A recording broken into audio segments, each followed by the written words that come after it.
aussi Mathias Saint-Lazare vers l'échangeur Sacré-Cœur 3 foofu la yéex na lool wàcc yu bëri ñoo fa nekk lu ko waral nag mooy laata ngeen a wàcc pont bi moo am quelques lenteurs wante nag une fois ngeen dépassé pont Sacré-Cœur 3 mën ngeen wéy seen circulation tranquille daal di wutali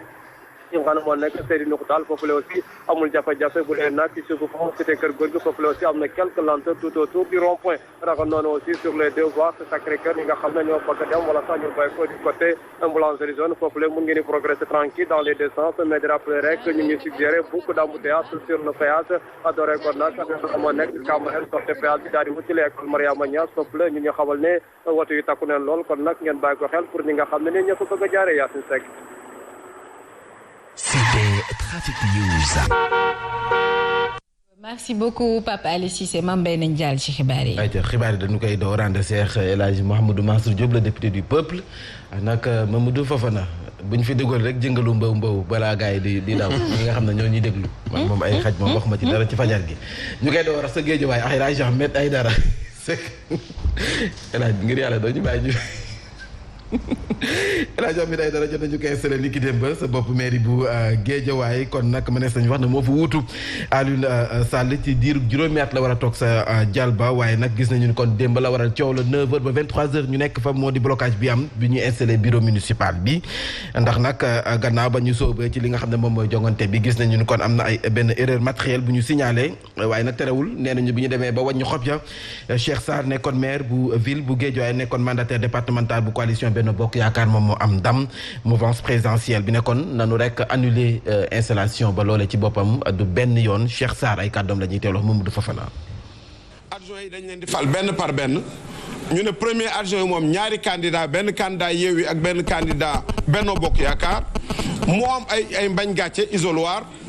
nit ñi ñëw voté candidat Benno Bokk Yaakaar am 44 voix candidat Yewwi am 40 voix ñuy xaar mu installé ko parce que code bi ci lu bees moom mooy maire bi mooy installé adjoint bi ñu ne moom arrêté nañu élection du fi amati. mu teg ko fan. fi mu ko teg nag moom nga koy laaj parce que ñun li ñu gis li ñu gëm mooy démocratie dafa am fi ñu ko teg démocratie ci collectivité locale donc koy boo ko gisul ci constitution bi gis ko ci code général des collectivités territoriales wala gis ko ci code électoral bi. loolu nag ñuy woo état bi mu jël ay responsabilités ndaxte bu ñu dee ñun Sénégal république lañu démocratie lañu dafa am ay textes yi nga xam ne moom moo ñu tënk ku nekk war ko mën a respecter pour démocratie mën a mu jëm kanam. adjoint yi dañu fa joxoon baaraam El Hadji Ahmed Aïdara maire bu yees bi nee na blocage boobee boo ko seetee ba ca biir erreur matérielle moom moo ko wootee kon nag mi ngi sàkku ci Aliou Sall mu nangu li yàlla dogal te dem toog nag te xam ne moom la waa Guédiawaye tànn nañu ko bàyyi mu liggéey El Hadji Ahmed Aïdara ñu teew lay kàddoom. gis yu defuwul préfet nee na ma personne n'est au-dessus de la loi ma ne ko dëgg la donc la loi doit s'appliquer ci kaw ñëpp soxna si ñu naan Aminata Sy di yaayu Fatmata Sy ñoom ñaar dañoo voté tey dañu bokk ndey ak baay wala doom ak yaay mënuñoo bokk benn conseil municipal parce que loi day tere lii kenn cay démissionné keneen remplacé ko ñu ñëwaat li tubaab di woowee procuration boo feebaree wala nga am ngànt da nga dem wutim këyit dem police ñu légaliser la ko nga ne man kat Mbacke Gueye mii laa bëgg man mu woteel ma bu bis ba jotee ñu am genn soxna bu bokkaat ca ñoom lañ bind ca liste ba ak turam bokkul ñu signaleeti ko préfet waaja voteel ndaw sax mu dul yoonati ñu ñëw di compter ñu ne leen compter bii du fi am ndax vote bi baaxul looloo indi coow li. gannaaw El Hadji Ahmed Aïdara ba mu daanelee kàddoom jàppale ne kon jiital gëm sa bopp Bougane Gueye Dany démb ci guddi dem na fa ngir nag nemmeeku coow la waaye it dikke renfort El Hadji Ahmed Aïdara ndax dafa jàpp ne si ak njabootam la bokk ñu teew lay kàddu yo mu sa yëkkati. dañu ñëw seet si suñu njaboot parce que li ñu fi yëg jaadu na ñu ñëw taxaw ci rawatina ki nga xam ne Ahmed ku ne xam ne suñu njaboot la bokk. donc jaadu na ñu nit ñu ñëw taxawu ci suñu njaboot parce que Ahmed ci suñu njaboot la bokk bu lii amee jaadu na ñu ñëw taxaw ci wetam waaye xamal ko ne ko ñun suñu yéene suñu taxawaay. mu ngoog ni ñu ko gisee kon sa Guédiawaye El Hadj Ahmed Aïdara installation bi gis nañ nu mu demee Bougane Gueye Dany jot na faa yëkkati ay kàddu dem gi dikk renfort waaye bu ñu fàtte ni soxal installation boobu tey maître Abdoulaye Wade maître ba futu la def jëm ci conseiller yu coalition wàllu bi nga xam ne nee nañu dañoo dem votel ndax ni mu koy gisee waa Benno Bokk Yaakaar loolee nag moom njiital secrétaire général bu parti démocratique sénégalais fëgg na si table ji xamal leen ne kon nanu xoolaat seen ak doxalin lu ko mooy yet wa dana dal seen kaw di ay sanctions Abdoulaye Wade moo yëkkati yooyu la kàddu ci ab bataaxal El Hadj Mansour Diop noo gisee mbir yi foofee sa Guédiawaye. am na yoo xam ni pratiquement doyadil sa bopp la. je donne ba joxe benn exemple élection présidentielle 2000 bi alternance di am ñenn ñoo ban parti moo fi jàppale woon Abdou Diouf dafa àndoon ak moom daanu ñu ngi fàttaliku Union pour le renouveau démocratique bu Djibo Leyti-Ka c'est-à-dire que mënoo woote opposition ba noppi ku nekk xam nga diggante Idrissa Seck ak Macky Sall ci élection présidentielle yu 2012 yi Abdoulaye Wade daanoon seen diggante neexul woon mais bu ñëpp ne waaw pour jële fa la fa nekk bu bëggee taxawaat ni déet wala nga ni waaw ni waat déet kenn xamul tànk booy fecc loolu moo leerul mënoo nekk ci benn coalition ci opposition bi ni da ngay xeex gestion bu Aliou Sall pour ñu teggee ko ci bopp mairie bu Guédiawaye nga nekk candidat mais ci biir conseil municipaux yi am nga droit négocier am nga droit demander benn nombre ci ay conseillers mais même bu fekkee loolu antul continuer négociation yi mais nit li fi nekkoon dama ko fi folli ba noppi. mais kàddoom gi fi nekkoon laa fiy bàyyiwaat. c'est-à-dire que mooy Aliou Sall mun na dem mais takk nderam moo fi nekk takk nderam boo xam du permettre ki fi nekk mu def benn liggéey loolu la xel mënta na ko benn ñaareel bi ci des gàcce la bu ñu nee maam. conseil municipal bi war a voté tey jii dañu ko jiitu démb ci moom jënd ko baatu jënd boobu mooy gàcce ci ab conseil municipal bi war a représenté askan conseil municipal mook député assemblée nationale ñoo yema dañ ko pàcceel ba ci gox-goxaat yi nga war a yow représenté peuple bi ci biir conseil municipal bi war a am sa kàddu gooy wax ñu ni dañu laa jënd xëy na pour nga am benn poste bu xaw a am tuuti privilège ci wàllu appellation parce que adjoint au maire yi tolloowuñu sax wàllu doole première bi deuxième bi ba 14e bi tolloowuñu doole mais xëy na benn ba nga ciy am appellation dong la ci privilège à part ça ba amul différence pratiquement ci wàllu doole bu fekkee ñi ne ci opposition bi te ñu jëlee leen fa dañoo lànk ni duñu fa jógee parce que ñoom ñoo am majorité mais amee tey politiquement mënoon na comme ñoom li ñu mën bu fekkoon xam na politique bu salte bi nekk Sénégal moom mi nekk maire jiitu woon ci conseil municipaux yi waxtaan ak ñoom dig leen ñamal leen bu fekkoon loolu jikkoom la mun na ko te moo gën a placé pour def ko beneen bi ci des bu ñu foogee ne mun nañ ko gàllankoor même bu ñu ko ëppee ay adjoint au maire juum nañ parce que mun na créer benn cabinet bu am doole boo xamante ni bii lu mu dogal lay am c'est-à-dire politique moo doy waar politique toujours dafa am politique classique boo xam ni fii Sénégal méngoowul ak technique ni mu war a doxee ci boo laajee borom xam-xam yi man démb waxtaan naa ci ak benn huissier de justice waxtaan naa ci ak yeneen ni kilifa ñu bëri ci situation bi mais da ngay gis ni bu fekkee dem nañu ba foog na ñoom ñoo dominé ci ay conseils municipaux mun na am cabinet boo xamante ni bii moom mooy ëpp doole sax ñooñu parce que moom mooy maire kàddu gu mujj gi ci moom lay jógee bu ñu la gañee da ngay génn bu rafet génn bu set mais mënoo di semer musiba ci benn conseil municipal boo xam ni wala ville nga xam ñëpp ñoo ko bokk alors Khafo Touré annoncé woon na ko wax nañ ko fi waxaat ko fi parce que moom moo ko annoncé mais dama ni maam bëgg ak bañ Ahmed Aïdara mooy maire ville u Guédiawaye ñu jàppale ko dana doxal ñu ñàkk ko jàppale dana doxal encore une fois président Macky Sall mandat am day jeex 2024 est-ce que dina nekkaat président yàlla rek moo xam préfet ba fa nekk conseil des ministres bii di ñëw mun nañu ko affecté faneen donc moom rek actuellement ci ñi fa nekk di xëccoo boo conseiller ya ñoom ñoo fa am mandat wu juróomi at kon war nañu xool dëkkin bi ak nekkin bu rafet bi te jiital intérêt Guédiawaye loolu moo ci ëpp solo ay xeex yu salte yi nga xamante ni bii mënuñoo fexe mënuñoo fexe ba kii bi fa am nii xëccoo bi fa nekk nii tax ñu indi fa délégation spéciale wala leen loolu xel xalaatu ko. gis nga dëkk bi am na yenn yoo xam di ko xalaat sax pratiquement gàtt xel la. yabewu ñu noonu quand même. parce que alors vote bi dafay continuer wala. waaw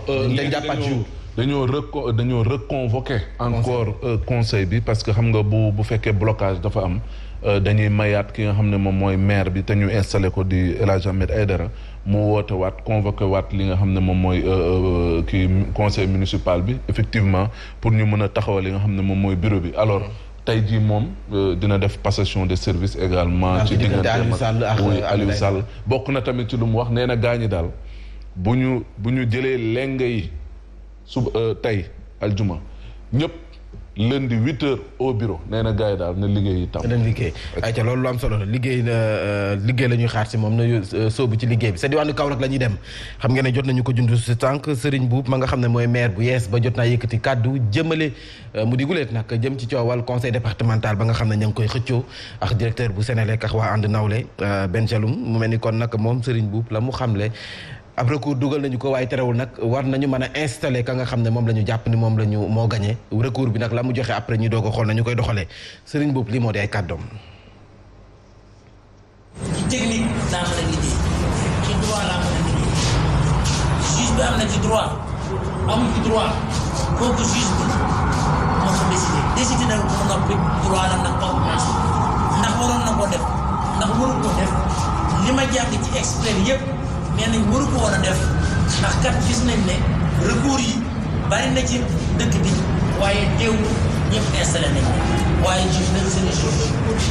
mënoo ci ëpp loolu su ma mënoon a yëkkati benn solution def installé ko sama bopp te bu ma ko installé mu mën a taxaw kon ma installé ko sama bopp du ay conseiller moo ma ñor danaa ci ami conseil danaa ci ñàkk conseil lan moo ma ñor mooy di conseil municipal ak département bi toog ba léegi mënagut a liggéey loolu mooy pertement bi ci Kaolack am.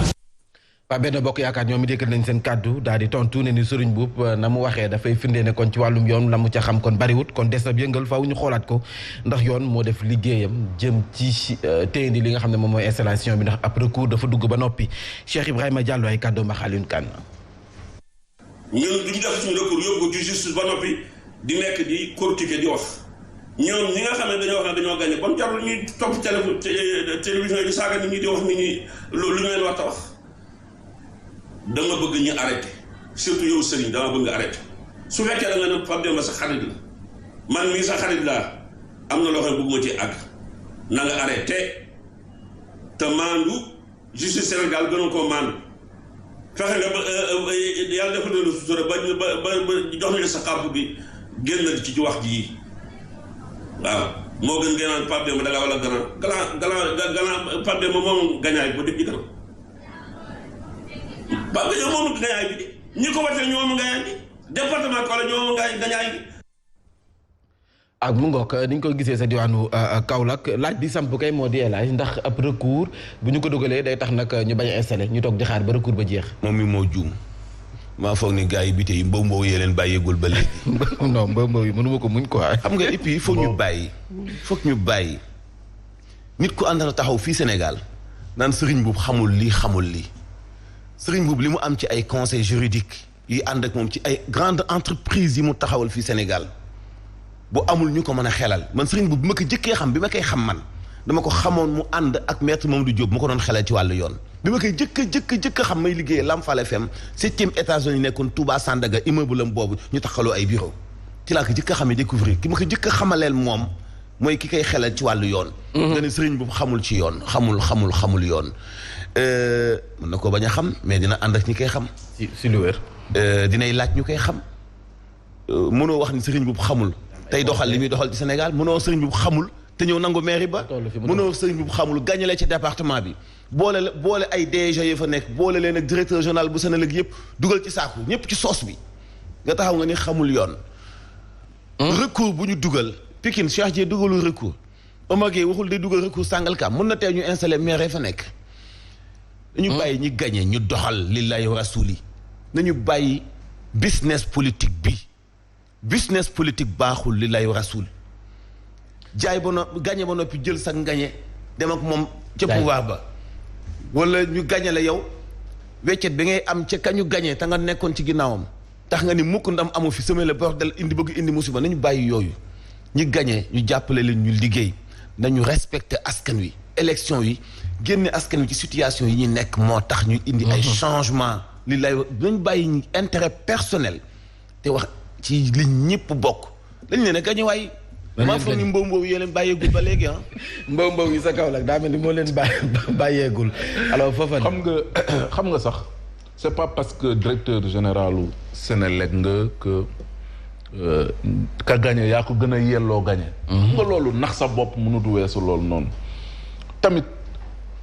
bu ñuy dem élection nañuy démocrate tuuti parce que tamit am na yenn yoo xam te ni da ngay foog ne da nga ciy jàpp pour wéy président mën nga ne ko wéy man dañ maa sàcc nangam ak nangam noo yëfi jaarut yooyu ay argument yu fallacieux lañ. fii jongante élection Sénégal. il faut ñu bàyyi ay wéy dañ ma sàcc ak dañ ma lii dañ ma laa fii nit ñi dofuñu xam nañ li fi xew bu baax Serigne Boub moo gagné foofu Bengeloum nañ ko dem installé parce que moom moo fa gagné. te bàyyi wéy manigance yu ñuy def ak di jéem a lijjanti ay tappale yoo xam ne uniquement pour di jox keneen victoire waa ji moo gagné nañ ko jël installé ko mu liggéey. ki ñàkk ki na dem góorgóorluwaat beneen élection mi ñëw mu tabe élection mi ngi ñëwaat kon nag na dem takku def takku ba mu dëgër parce que yeneen soo bàcc yeneen élection moom bi tey waaw moo gën ci moom de élection mi ngi amaat kay ku laaj ci kay daasal fanaanal rek gën ci moom de élection dina amaat comité de discipline bu agence de police de proximité mooy ASP yi ñoom nag teg nañu ay daan ASP yi nga xam ne ñoo wàccoon si mbedd bi doon yëngu-yëngal bari na si ñu nga xam ne dañ leen ràjjee kon nag génn nañu leen ci agence ba bokkatuñu si loolee nag tax na waa union des ASP yëg seen kaddu di ñaaw lu ñu mel ne nañu tey ji si àjjuma ji la ñuy door ab grève bu nga xam ne ni amul app Jamako Traoré dañu jokkoo ak moom ci téléphone. gouvernement bi doxee na ko nag day firndeel ni seen bëgg a jëm nag ci tardeel yëfi ndax saa yu ñu waxee manifestation dañuy xaar ba bés ba ngir rek daat koy interdire loolu nag luñ ci jublu mooy fexe rek ba yëfi gën di yéex gouvernement bi nag war na mën a xam ne lii di marche dafa di loo xamante ne nag constitution bi moo ko daal di garantir kon bokk ñun waa SAEMS ak CUSEMS ñu ngi oo nguur gi mu daal di sàmmonteeg ak yelleefu doomu aadama yi lu jëm nag ci ñu rek amal marche saa yu ñu ko soobee ndax loolee la constitution bi wax te dañ cee war a tënku. aja mu ngoog El Hadj ñoo ko déggandoo de sanctions yi ñu bëri xaaruñu woon ne dana yegg fii ASP yi nga xam ne dañu leen radier. man de dama ko jàppee sanction dama ko jàppee opportunité ci ñoom pourquoi demander aussi ñu dugalaat leen seen service man du ma demander ñu réintégré waat ma ci salaire 50 000. nga xam ni kii liggéey mii ne daan doole sax mu ëpp salaire. am na ko junj démb muy lu am solo maam. est-ce que xam nga yow exactement yow ak foofu na ak ñi ñuy seetaan lan mooy tâche liggéey bi nga xam ni moom la ñu sas ASP bi lan mooy liggéey bi mu war a def exactement par rapport ak agence de sécurité de proximité bi nga xam moo tax ñu sas agence bi lan la kan moo xam ne muy def ña nga ca commissariat ya ña nga ca brigade ya ña nga ci buntu préfecture ya ak sous préfecture ya ña nga sax yenn saa yi ci biir buntu hôpital yi léegi ASP moom lu muy liggéey ñu ngi ci kaw circulation bi ñu ngi dàqante borom moto yi ASP xamul fan la ay pouvoir am yam utaluñ tënkuñu ko c'est-à-dire tënkuñu ko dañ ko taxawalu politique boo xam ni saytuwuñu ko ñoom war nañu xool ni cahier de charge ak ni ñu leen di liggéeyloo mooy wane ni gars yi valoriser li wu ñu leen man nag bala nga maa décrédibiliser ma dem uti leneen lu ma nekk ndaw ñi nañu am xemmemteef wax naa ko fi Bougane wax na ko fi am na ñeneen ñu ko fi wax bi ñuy jël exemple ci Hitler bi muy wan nit ñi gouverner dafa jël ginaar suqi ko ba mu set teg ko ci glace gi ba muy lox mu ñëw teg ko ci kaw taabal ji ci kanamu nit ñi sottil ko pepp talatul nit ñi lekk gi dong la tal parce que boobu xuux na ñi jiite dañuy xooxloo askan wi xiifloo leen marloo leen rafleloo leen sonal leen gëmloo leen ni yéen bu leen am motivation pour xalaat lu ëpp fi ngeen toll mën a soppi seen dund ci naneen fi réew mi toll ba ñu foog ni tey kenn mënul dara ba ñu foog ni tey kenn mënut a xalaat pour développer benn nit di am koom-koomu tabax fukki kër benn nit am ay privilège te nit kooku fukki at ci ginnaaw mënul woon a jënd benn dàll ngay xalaat yow nit ki yow fukki junni mosu la ndekki wallahi am na ñoo xam boo leen demee fi ñuy ndekkee fukki junni mosu leen ndekki bu ñu leen joxee seen këyit yooyu ñuy def ci peñe yi du ngeen ko woowee addiction bu ñu leen ko joxee du ñu fay fukki junni dañuy génn lu ëpp ñaar fukki junni ci ndekki ngay fay nit ki salaire fukki junni et nga koy menacé bu ñu demandé réintégré waat nañu am ambition ndaw yi Sénégal yi aussi nañuy am ambition du ma jàng am sama lijaasa te du ma am vision bu ma nase palang boo xam dinaa fayeeku lu ëpp 50 000 boo xam dañu lay conditionné nga nekk service commandé boo xamante ni bi amul ëllëg bu leer yow boo kenn assuré wu la boo gaañoo kenn du la faj boo gaañoo tardé ñu dagg sa salaire mooy li ma doon wax ci maison de la presse yi maam boo nekkee caméraman wala nga nekk chauffeur ci organe de presse boo accidenté dañuy lijjanti ba xam caméra ba yàqu na ba noppi nga fay ko ba noppi lijjanti ba xam yow faju nga wala déet c'est exactement noonu la demee ak gouvernement bi ak ASP yi noonu la fa demee boo tardé benn fan ñu dagg ko sa salaire te lijjanti ba xam accident nga ba xam ndékki nga ba xam am nga paas c'est-à-dire que dafa amul raison d'être am bu fekkee nii lay continuer ma xam ni jarul ñu taxawal ko Sénégal parce que doonu lu dul gën a appauvrir xale yi gën leen ne minloo ak ñàkk pour doyadal leen xeebloo leen seen bopp da wax leen ma njariñu ASP wax leen ma ko bu fekkee ne dem nañu ba utal leen njariñ ci biir askan wi nag nañ leen valoriser ndax ci askan wi la ñu bokk ay ndaw lañu nit nag boo jiitee am réew bëgg avenir bu baax ëllëg doo décrédibiliser sa ay ndaw yi réew ASP yi li ci am du doxalinu dëgg du doxalinu yoon loolu mooy dëgg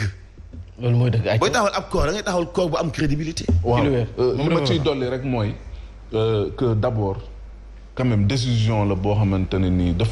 dafa teguwul ci yoon te dafa daw yaram ay nit quand même parce que dañuy ñaxtu nga di leen radier loolu teguwul fenn du dëgg du yoon beneen bi waa ASP yi ñëpp nag nañu solidariser wu ak seen xarit yi nii ñi nga xam ne dañ leen a radier nañu continuer le combat parce que tamit am na yoo xam ne nit du la ko xeexal ba lenn fekk ko ci yow tamit nga dem croiser les bras taxaw fële ndax ay fukki junni il faudrait que ñu dem jusqu'au bout de ce combat là pour ñu mën li nga xam ne loolu lañ bëgg ñu mën ko am. voilà ñeneen ñi doon yëngu-yëngal moo di nag sa diwaanu Ziguinchor SAEMS CUSEMS ay jàngalekat yu waaye nag dañ leen ko aaye nan leen ko aaye nag loolee dañu koy ñaawlu ndax nee nañu réew mu démocratie di dox yaakaar naa ne boo bëggee doxum ñaxtu da nga koy yëgle rek waaye kan war la ko aaye kuréelu syndicat yooyee nag ñaawlu nañu ko ba noppi di sàkku ci gouvernement bi mu respecté ay diggéem Abdoulaye Ndoye secrétaire général national bu CUSEMS ay kàddoom ak Abdourahmane Diallo.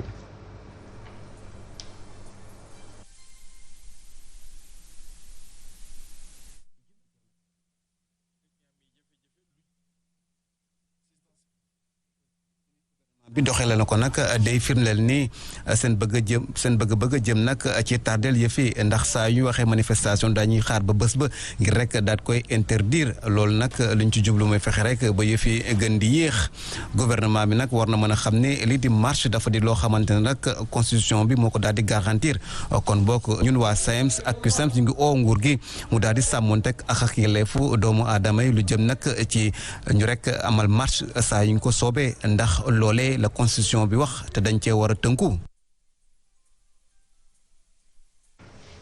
voilà mu di jàngalekat yi ba tey seen ak jàmbat waaye leneen li ma bëgg ñu waxtaane ko ñu commenté ko moo di jafe-jafe yi nga xam ne kër gi di poste ñu ngi koy dund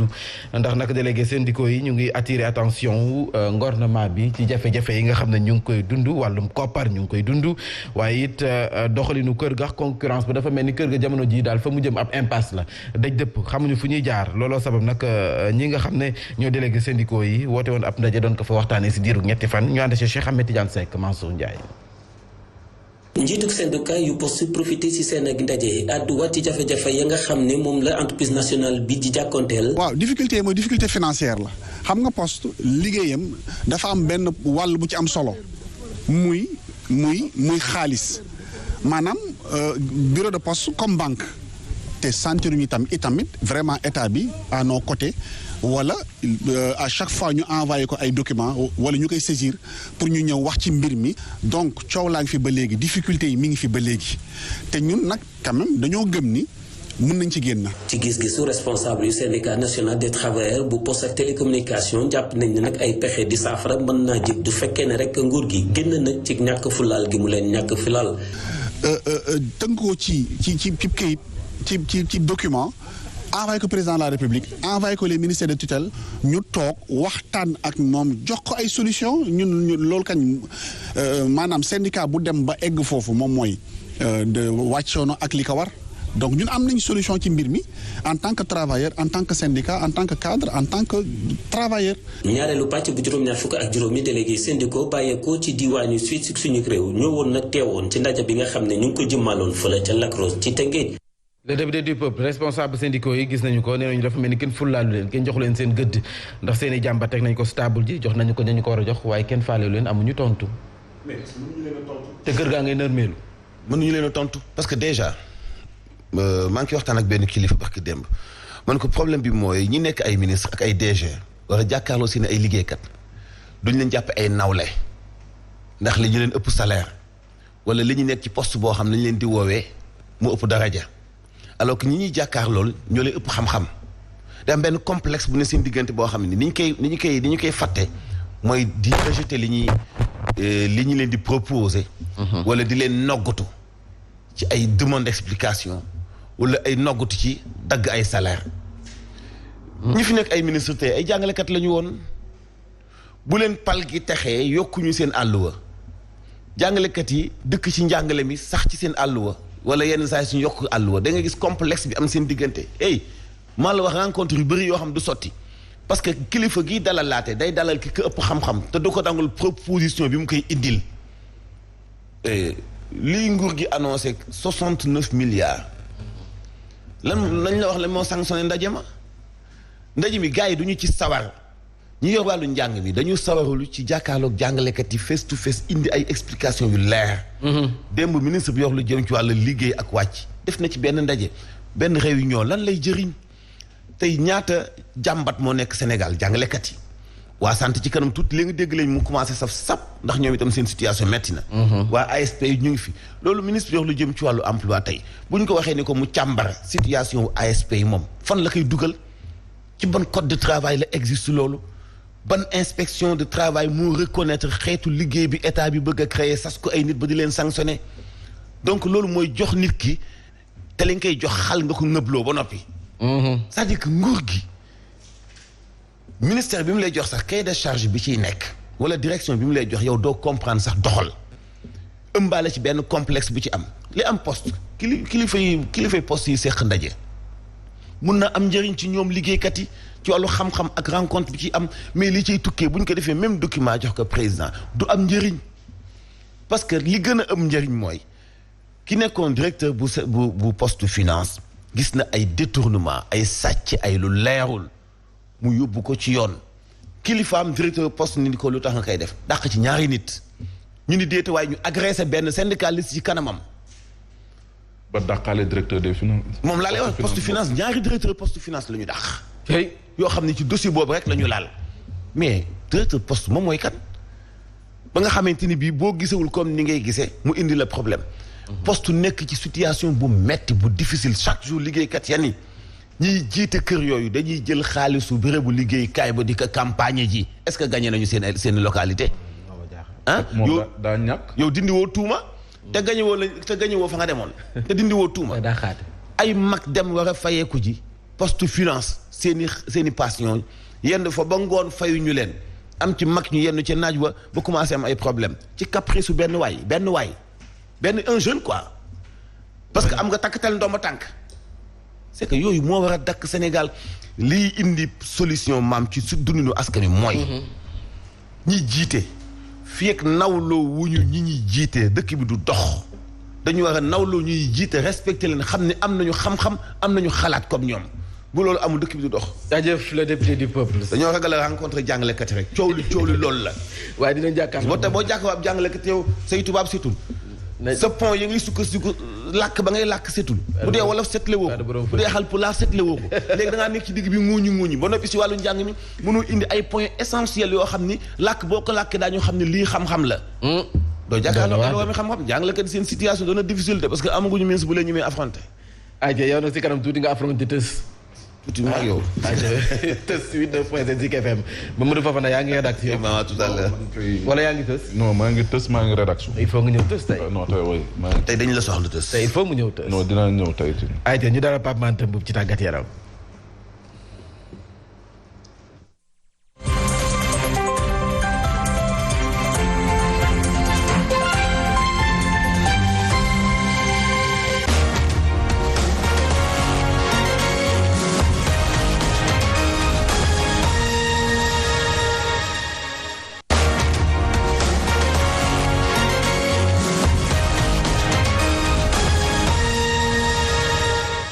si Cheikh Dougar xam nga fu mu làqu sa kër gi mais ñu ngi koy lijjanti parce que ku ci mel ni kon Tasso Daba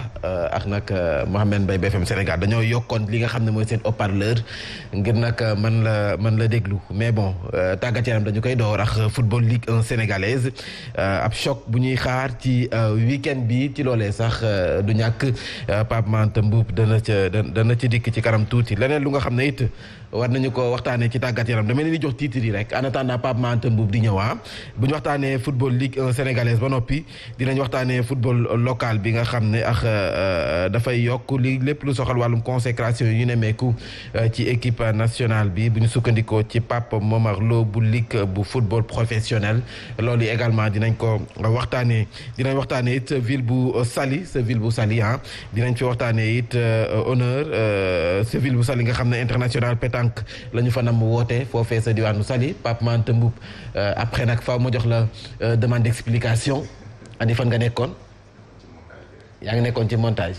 man maa teel a pare rek tey waaw dafa am ñaar ñu la doon xaar Mohamed Mbaye bi Univers FM ak nag Tasso Daba dañoo yokk seen haut-parleur envoyé message ñu ne ñoom Pape Mante la ñuy xaar borom kon leer na kon maa ngi la major bu Simal FM kon maa ngi nii synchro matinal lay def ko ci leer na lépp dina leer na ci sport kon dañuy door waxtaan bi li nga xam ne moom mooy football Ligue 1 sénégalaise ni ma leen ko waxoon sànq ab choc dafa am ci week-end bi waaw choc nag kon ëllëg nag lay door fukkeelu bëccëg bi jàpp nag Ligue 1 sénégalaise bu football ASC bu Jaraaf bu Ndakaaru nekk si ñeenteelu place bi ak fukki poñ ak juróom moo fas yéene nag dalal kon Guédiawaye FC nekk si ñaareelu place bi am fukki poñ ak juróom-ñaar daanaka ñaari poñ rek moo dox si ñaari équipe yooyu la kon ëllëg lay doon bu 16h30 jotee foofu ci stade Iba Mar Diop